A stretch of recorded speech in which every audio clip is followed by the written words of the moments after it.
Hello. Hello madam, bike चालक के जहाँ एक्सीडेंट भइल बा उस सुधा चंद्र पुल के पास दूगो गाड़ी खड़ा रहे ओकर देखल गइल बा। वहाँ पर मैडम एगो बाइक भी खड़ा रहे। मुसीबत काहे ली सोच कर बीच में ना आए। दूगो गाड़ी? हाँ मैडम, एगो पिकअप जीप और एगो लॉरी। वो लॉरी में घास के लोडिंग जात रहे, ऐसा ओकर लागल। फिर वो आदमी ओकरा के ध्यान से देखला। ओके, आवत ओके बानी। Madam. Follow that lead. Okay सर।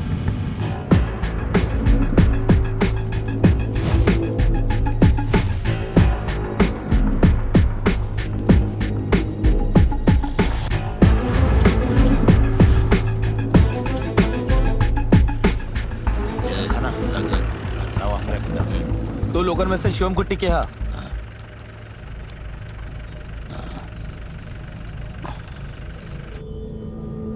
वो रात के जहाँ बाइक एक्सीडेंट भई रहे वही जा हमार लॉरी खड़ा रहे, पर एक्सीडेंट होकर ना देखनी हम। शिवन कुट्टी फिर तू कहा देखला? सर वो कहा ना,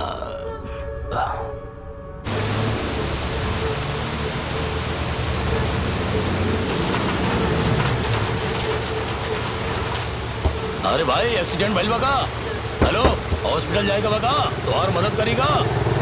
हेलो कुछ ना। ए, तो निकल जा, जा यहाँ से।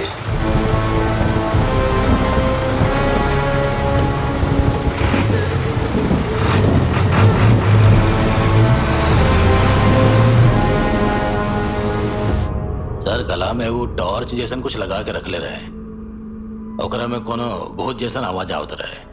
सच कही तो हम बहुत डरा गए रानी। का तू ओकरा चेहरा दिख ले रहा? नहीं सर, वो आदमी मास्क पहने रहे और वो अपना पूरा शरीर के काला कपड़ा से ढक ले रहे। देखे में हट्टा कट्टा लागत रहे सर। वो ओके आवाज बहुत डरावनी रहे सर। सिजो सर ऐसा मौका पे क्यों टॉर्च लेके ई तरह के गिमिक्स ना करी। सही है सर। शिवन कुट्टी के जगह पे वहाँ क्यों होखत या ऐसा कोनो गाड़ी होत जेकरा में बहुत सारा लोग होते या ओकरा में से क्यों हिम्मत वाला गाड़ी रोकत।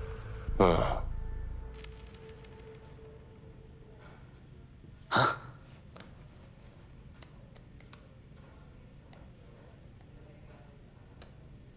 शिवम कुट्टी, तू जवान टॉर्च देख ले रहा का हुई है? पक्का ये है सर। सर हमनी के किलर एगो गूंगा हा जे बोल ना सकेला। सर सीधे